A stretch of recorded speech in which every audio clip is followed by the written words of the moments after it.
बंटवारे की प्रक्रिया कैसे होती है, अगर कोई संपत्ति है और उसकी बंटवारे की प्रोसेस क्या है। हाल ही में इलाहाबाद हाई कोर्ट का एक लेटेस्ट फैसला, जहां बंटवारे के ज्ञापन पर जो स्टाम्प शुल्क है वो अब नहीं, अगर सह हिस्सेदारी नहीं है। नमस्कार दोस्तों, स्वागत है आपका हमारे चैनल पे।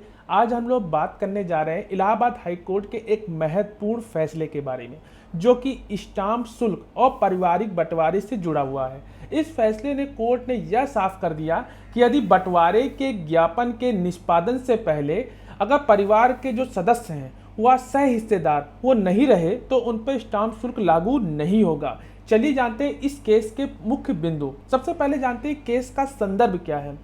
इलाहाबाद हाईकोर्ट के इस फैसले का जो मुख्य मुद्दा था कि क्या परिवार के सदस्यों पर संपत्ति के बंटवारे का जो ज्ञापन है उसका स्टाम्प शुल्क लगेगा अगर वह पहले से ही अपने हिस्से पर कब्जा कर चुके हैं।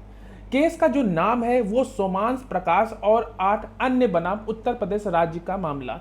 ये जो जजमेंट है ये अभी हाल ही के महीने यानी कि अक्टूबर के महीने में आया है। इसका जो रिट नंबर है 5229/2021। इस केस का जो जजमेंट का जो मुख्य निर्णय है, कोर्ट ने ये कहा है कि यदि बंटवारे का जो दस्तावेज सह-स्वामी द्वारा हस्तांतरित होता है और बिना कब्जे के जो विभाजन की पिछली शर्तों पर आधारित होता है तो स्टाम्प शुल्क का भुगतान आवश्यक होता है। लेकिन यदि परिवार के सदस्य अपने अपने हिस्सों पर पहले से ही कब्जा कर चुके हैं तो वह सह स्वामी नहीं रह जाते और इस स्थिति में स्टाम्प शुल्क लागू नहीं होगा।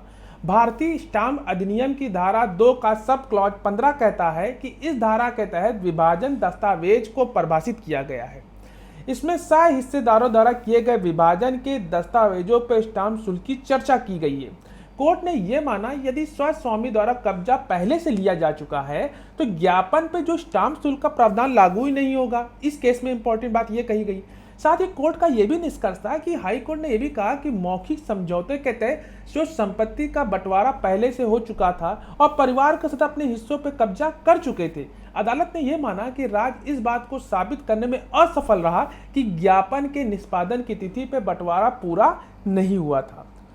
जुर्माना नहीं लगाने का निर्णय, कोर्ट ने याचिकाकर्ताओं पर जुर्माना लगाने की अनुचित माना क्योंकि कोई भी साक्ष्य यह साबित नहीं करता कि उन्होंने स्टाम्प शुल्क से बचने का प्रयास किया था। कोर्ट का क्या अंतिम आदेश था? रिट याचिका को स्वीकार करते हुए कोर्ट ने स्टाम्प शुल्क के जो आरोप को खारिज कर दिया और जुर्माने को निरस्त कर दिया। यह फैसला एक महत्वपूर्ण उदाहरण है कि कैसे बंटवारे के मामलों में स्टाम्प लागू होने की शर्तें निर्धारित की जाती हैं। अगर आप ऐसी स्थिति में हैं तो आपको यह समझना जरूरी है कि क्या आप सह हिस्सेदारी की स्थिति में हैं या नहीं। और बंटवारे की प्रक्रिया कैसे होती है? बंटवारे की प्रक्रिया एक जटिल प्रक्रिया है जिसमें संपत्ति या जमीन को परिवार के सदस्यों के बीच विभाजित किया जाता है। यह जो प्रक्रिया है आमतौर पर तब होती है जब संपत्ति संयुक्त परिवार के सदस्यों के स्वामित्व में होती है और वे इसे अलग अलग हिस्सों में बांटना चाहते हैं। बंटवारा प्रक्रिया कानूनी और पारिवारिक दोनों दृष्टिकोण से महत्वपूर्ण है। इसके कुछ महत्वपूर्ण बिंदु होते हैं जो कि जैसे कि पहला है कि आपसी सहमति द्वारा बंटवारा, जिसको हम लोग इंग्लिश में म्यूचुअल एग्रीमेंट कहते हैं। सबसे सरल और सामान्य तरीका कि परिवार के सदस्य आपस में सहमति से संपत्ति का बंटवारा कर लें। आपसी सहमति सभी सदस्य मिलकर यह तय करते हैं कि किसे कौन सा हिस्सा मिलेगा। इस प्रकार के बंटवारे को सहमति बंटवारा कहा जाता है। इसके बाद सभी सदस्यों को अपनी हिस्सेदारी का अधिकार होता है। सहमति से हुए बंटवारे में कोई भी विवाद नहीं होता। यह प्रक्रिया अदालत से बाहर सुलझाई जा सकती है। बंटवारे का यह समझौता लिखित रूप में भी हो सकता है जिसे बंटवारे का ज्ञापन भी कहते हैं। दूसरा होता है पार्टीशन थ्रू कोर्ट, यानी कि न्यायालय द्वारा बंटवारा। अगर परिवार के सदस्य बंटवारे के लिए आपस में सहमत नहीं होते या विवाद हो जाता है तो इसे अदालत के जरिए सुलझाया जाता है। इसमें एक सदस्य अदालत में बंटवारे की प्रक्रिया यानी कि बंटवारा याचिका यानी कि पार्टीशन सूट दायर करता है। अदालत इस याचिका को सुनवाई करती है और जांच के बाद फैसला देती है कि संपत्ति किस तरह विभाजित की जानी चाहिए। अदालत के आदेश के अनुसार सभी सदस्यों को उनकी हिस्सेदारी दी जाती है। जो स्टेप होता है पार्टीशन प्रोसेस यानी कि बंटवारा प्रक्रिया का चरण, उसमें होता है सबसे पहले संपत्ति के पहचान, आइडेंटिफिकेशन ऑफ प्रॉपर्टी। सबसे पहले जिस संपत्ति का बंटवारा किया जाना है उसकी पहचान की जाती है। इसमें संपत्ति के सभी हिस्सेदार का निर्धारण किया जाता है। यह भी देखा जाता है कि संपत्ति सभी दस्तावेज और कानूनी दस्तावेज सही है या नहीं। उसके बाद जो दूसरी स्टेप होती है कि सभी हिस्सेदारों की सहमति यानी कि एग्रीमेंट एमंग द हियर्स, सभी स्वामियों के बीच संपत्ति के विभाजन के हिस्से और बंटवारे के नियमों पर सहमति होना जरूरी है। यदि सहमति नहीं बनती तो मामला अदालत तक जा सकता है।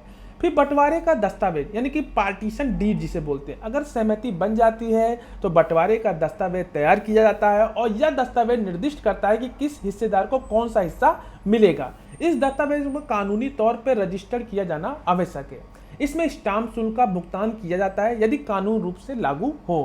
फिर उसके बाद आता है संपत्ति का विभाजन यानी कि डिवीजन ऑफ प्रॉपर्टी।